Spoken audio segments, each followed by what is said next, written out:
Hello दोस्तों, जय माता दी। आज हम आप लोगों के लिए लेकर आए हैं अध्याय 11 मीराबाई की अनोखे प्रेम की कथा। आशा करती हूँ आप लोगों को बहुत अच्छी लगेगी। अगर अच्छी लगे तो लाइक शेयर जरूर करें, सब्सक्राइब जरूर करें, बेल आइकन जरूर दबाएं, जिससे आपको अगली कथाएं सबसे पहले आपके पास आ जाएंगे। तो चलिए शुरू करते हैं।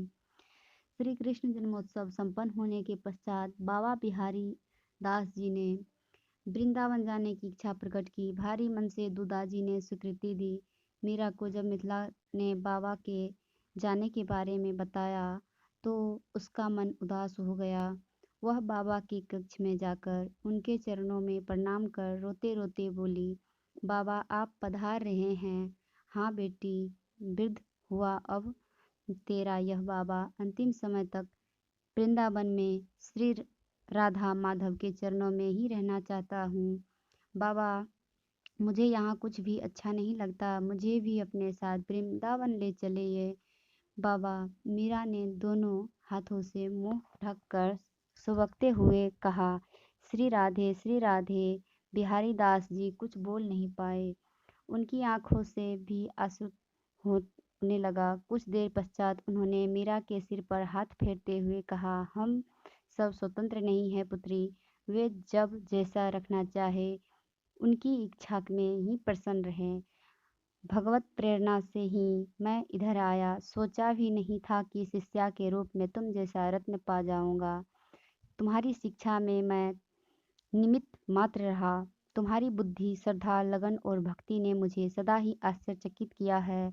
तुम्हारी सरलता, भोलापन और विनय ने हृदय के वात्सल्य पर एकाधिपत्य स्थापित कर लिया। राव दूदाजी के प्रेम, विनय और संत सेवा के भाव, इन सब ने मुझे विरक्त को भी इतने दिन बंधा रखा। किंतु बेटा, जाना तो होगा ही। बाबा, मैं क्या करूं? मुझे आप आशीर्वाद दीजिए कि मीरा की रोते रोते हिचकी बंध गई। मुझे भक्ति प्राप्त हो, अनुराग प्राप्त हो, श्याम सुंदर मुझ पर प्रसन्न हो। उसने बाबा के चरण पकड़ लिए। बाबा कुछ बोल नहीं पाए, बस उनकी आंखों से झरझर आंसू चरणों पर पड़ी। मीरा को सिक्त रहते करते रहे, फिर भरे कंठ से बोले, श्री किशोरी जी और श्याम सुंदर जी तुम्हारी मनोकामना पूर्ण करे। पर मैं एक तरफ जब तुम्हारी भव भक्ति और दूसरी ओर समाज के बंधनों का विचार करता हूँ तो मेरे प्राण व्याकुल हो उठते हैं।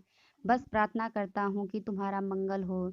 चिंता न करो पुत्री, तुम्हारे तो रक्षक स्वयं गिरधर है। अगले दिन जब बाबा श्याम कुंज में ठाकुर को प्रणाम करने आए तो मीरा और बाबा की झरती आंखों ने वहां उपस्थित सभी जन को रुला दिया। मीरा अश्रुओं से भींगी वाणी में बोली, आप वृंदावन जा रहे हैं बाबा, मेरा एक संदेश ले जाएंगे?